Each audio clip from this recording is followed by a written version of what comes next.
کہ ہی سائفر جو ہے یہ ایک حقیقت ہے، اور ڈونلڈ لو نے دھمکی آمیز جو ہے پاکستان کے امبیسڈر کے ذریعے ایک پیغام پہنچایا ہے جو پاکستان کے اندرونی معاملات میں سنگین مداخلت کے مترادف ہے، جس کی انہیں سخت جو ہے متنبع کیا گیا ہے ایک ڈیماش کے ذریعے۔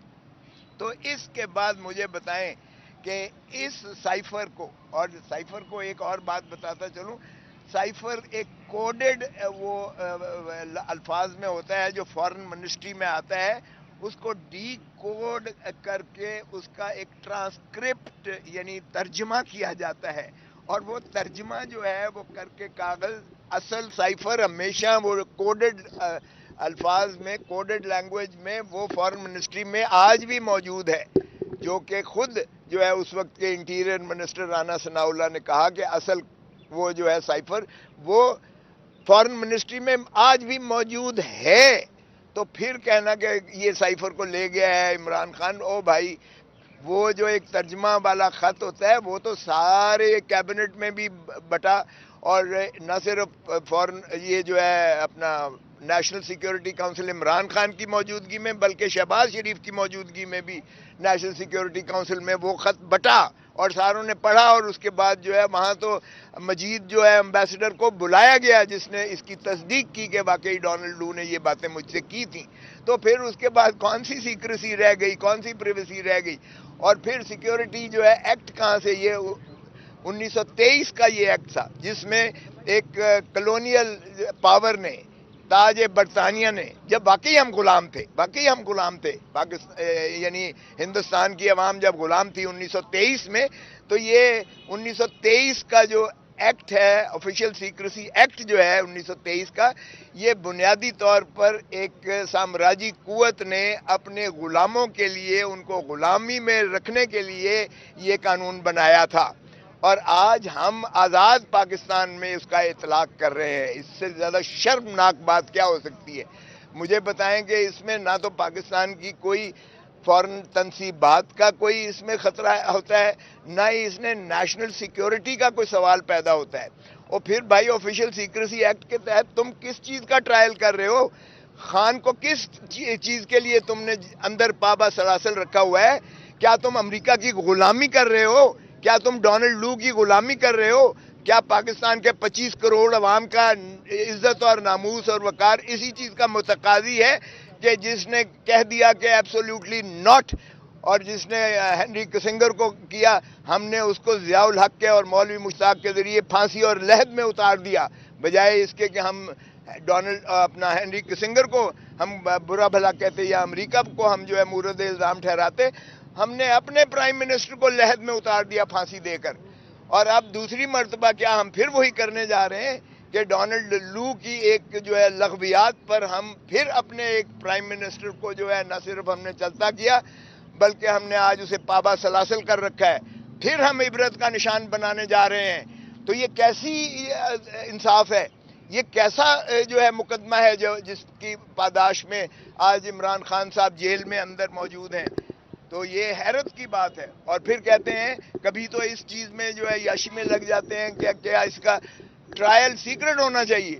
او بھائی کس چیز کا سیکرٹ ہونا چاہیے ٹرائل؟ ساری قوم کو دیکھنا چاہیے۔ آؤ دیکھو کہ کس چیز پر آپ کا جو ہے ایک پاپولر ترین جو پرائم منسٹر تھا اس کو کس مقدمے میں اندر رکھا جا رہا ہے اور کس پاداش میں اسے سزا دی جا رہی ہے۔ اسی لیے کہ پاکستان کی عزت اور وقار کے لیے اس نے ڈٹ کر کہا ہے ایبسولوٹلی ناٹ، اسی لیے کہ اس نے امریکہ کی غلامی کرنے سے انکار کر دیا، تو آپ نے اس کو چلتا ہی نہیں کیا ہے، آپ نے اس کو جو ہے اندر بھی کر رکھا ہے۔ تو میں سمجھتا ہوں کہ آج کا یہ مقدمہ جس میں خان صاحب اندر ہیں، اور خان صاحب کی ایک اور بتاؤں، خان ڈٹا ہوا ہے، اس نے کہا ہے کہ میں قوم کو جب تک آزاد نہیں کرواؤں گا، کیونکہ یہ حقیقت ہے کہ اس وقت انسٹیٹیوشنل کیپچر ہو چکا ہے پاکستان میں آئین کو باندی اور لانڈی اور غلام بنا دیا گیا ہے۔ آئین نام کی کوئی چیز نہیں ہے، یہ پاکستان اس وقت سرزمین بے آئین ہے۔ اس وقت عدالتوں کو ہم فیصلے ماننے کو تیار نہیں ہیں۔ سپریم کورٹ نے کہا 90 دن کے اندر الیکشنز کروائیں، ہم نے ہوا میں بکھیر کے سپریم کورٹ کے فیصلے حکم کو جو ہے اڑا کے پرے پھینکا ہے، ہم نے اس کو نہیں مانا۔ پھر آپ دیکھیں کہ عدالتیں اس کو ضمانتیں لیتی ہیں، عدالتیں پرویز الہی کی ضمانت لیتی ہیں، ایک میں لیتی ہیں، دوسرے میں لیتی ہیں، تیسرے میں لیتی ہیں، چوتھے میں لیتی ہیں، پانچویں میں لیتی ہیں. ہم نہیں چھوڑتے اس کو، ہم عدالتی فیصلوں کو نہیں مان رہے ہیں. یہ ہے آج کا نظام آپ کا. تو مجھے بتائیں جس میں نہ آئین کی کوئی وقت ہو، نہ عدلیہ سپریم کورٹ اور ہائی کورٹ کی وقت ہو، بلکہ وہاں جو ہے اس طرح کے مقدمات میں آپ کے سابقہ وزیر اعظم کو اندر رکھا جا رہا ہو، تو پھر کیا کہا جائے. پاکستان میں یہ منی مارشل لا ہے، یہ مارشل لا سے بدترین دور ہے جس میں سے اس وقت مملکت خدا داد پاکستان گزر رہی ہے. اور خان نے کہہ دیا ہے کہ میری جان بھلے جاتی ہے چلی جائے، لیکن پاکستان کو میں عوام کو آزادی دلا کے رہوں گا، اور آزادی کے لیے وہ آخری دم تک لڑنے کو تیار ہے.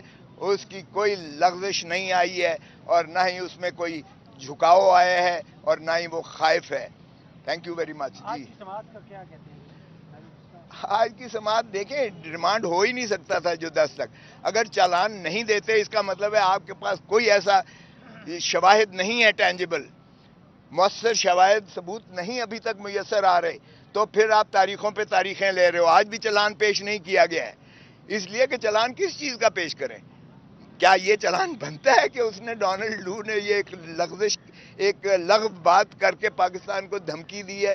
اس میں پاکستان کی کون سی سیکیورٹی خطرے میں پڑ گئی ہے؟ پاکستان کی عزت اور نموس اور وقار کو تو عمران خان نے ڈٹ کے جو ہے دفاع کیا ہے. کیا اس کی سزا جو ہے آفیشیل سیکریٹسی ایکٹ 1923 میں جو سامراجی قوت نے ہمیں غلام رکھنے کے لیے کیا تھا، کیا آج بھی ہمارے اوپر وہی سامراجی قوت ہے، سوائے اس کے کہ خاکی ٹوپی والا چلا گیا اور کوئی اور جو ہے آ کے آج اس ملک کو جو ہے پھر غلام بنانے کے لیے عوام کو یہ قانون کے سہارا لے رہا ہے. تو اسی لیے خان نے جو ہے اس کو ڈٹ کے کیا ہے. آج ریمانڈ غلط دیا ہے عدالت نے، بالکل کوئی جواز نہیں تھا. 10 اکتوبر تک دیا ہے. آج کا کوئی جواز نہیں بنتا تھا. آج خان کو رہا کر دینا چاہیے تھا باعزت طریقے سے اگر چلان نہیں آیا. باہر کا 10 اکتوبر کی تاریخ. کیا کہتے ہیں ڈیالہ کا؟ سر کل عامر فاروق صاحب نے کہا کہ یہ کیس جو ہیں لائیو سٹریمنگ میں جائیں گے، اس میں وہ مسکرائے بھی ہیں، تو اس حوالے سے آپ کیا کہتے ہیں؟ اور دوسرا جاوید صاحب نے جس طرح کہا کہ اڈیالہ جیل منتقلی کے حوالے سے کل وکلاء کی جانب سے ایک ٹویٹ کیا گیا جو میڈیا پہ کافی پھیلا، لیکن اس کو بعد میں ڈینائی کر دیا گیا. کیا اس طرح کا یہ معاملہ ٹھیک ہے؟ نہیں دیکھیں، وہ تو فیصلہ ایک کل دیا ہے، انہوں نے آرڈر کیا ہے. انہوں نے کہا ہے کہ اب ان کا جو وہ سٹیٹس تھا بطور ایک قیدی کے سزا یافتہ کے، وہ ختم ہو چکا، کیونکہ ان کی وہ اس میں ضمانت ہو چکی ہے. سزا جو ہوئی تھی 3 سال والی وہ معطل ہو چکی ہے، سزا سسپینڈ ہو چکی ہے. لہذا اب وہ آرڈینری پریزنر کی حیثیت سے اس سائفر والے کیس میں. تو کیا کوئی اور مقدمہ بھی پنڈی اور اسلام آباد کا ہے جس میں اٹک جیل میں رکھا گیا ہو قیدی کو؟ تو جب سارے باقی جو ہیں وہ اڈیالہ جیل میں ہوتے ہیں، تو پھر آپ نے عمران خان کو کس طرح اٹک جیل میں رکھا ہے؟ لہذا انہوں نے حکم دیا چیف جسٹس اسلام آباد ہائی کورٹ نے کہ انہیں اٹک جیل سے شفٹ کر کے اڈیالہ جیل لے جایا جائے. اور اغلباً چونکہ کل ان کو پاس حکم نہیں پہنچا تھا، آج پہنچے گا تو یہ ان کو منتقل کر دیں گے اڈیالہ جیل. سر آپ نے بھی کہا کہ عمران خان مقبول لیڈر ہے، تو عمران خان کے لیے عوام سڑکوں پہ کیوں نہیں نکل رہی سر؟ مقبول لیڈر جو ہیں، دیکھیں عوام یہی ایک مسئلہ ہے، یہی ایک مسئلہ ہے. اس وقت ریاستی اداروں کے لیے صرف ایک عمران خان ہی ہے جس کو دفن کرنا ہے. عوام کی کوئی دکھ درد نہیں ہے. عوام بلک رہی ہے، عوام مر رہی ہے، عوام بھوک سے جو ہے فاقوں پر آئی ہوئی ہے. عوام کا جو حشر کر دیا ہے بجلی کے بلوں نے، اور جو حشر کر دیا ہے تیل کی مہنگائی نے، اور جو حشر کر دیا ہے افراط زر نے، عوام بیچاری ایک دن کے لیے، ایک لمحے کے لیے سانس لینے پر جو ہے وہ تنگ ہے عوام. تو اس لیے آپ دیکھیں کہ عوام اگر نکلی تو ایک خان صاحب نے خود بھی اس لیے تحمل اور برداشت کا جو ہے اندیا دیا ہے. اور خان صاحب بالکل نہیں چاہتے کہ تخریب کاری ہو کر پاکستان کی ریاست کا نقصان پہنچے، پاکستان کی عوام جو ہے گلی گلی جو ہے فساد کے بیسس پر جو ہے اور زیادہ ایک تلاطم میں آئے، ایک اور اذیت اور کرب سے گزرے. سو عمران خان خود بھی یہ نہیں چاہتے ہیں. انہوں نے ایک صبر اور تحمل کی تلقین کی ہے. ہم قانون کی جنگ لڑیں گے انشاءاللہ. قانون اور آئین کے ذریعے عوام جو ہے بالکل جب بھی کال دیں گے آپ دیکھیں کہ عوام کس طرح سے نکلتی ہے. اور پھر یہ جو طوفان، یہ جو اپنے آپ کو فرعون سمجھتے ہیں، یہ عامر جو ہیں، ہم نے دیکھا مکے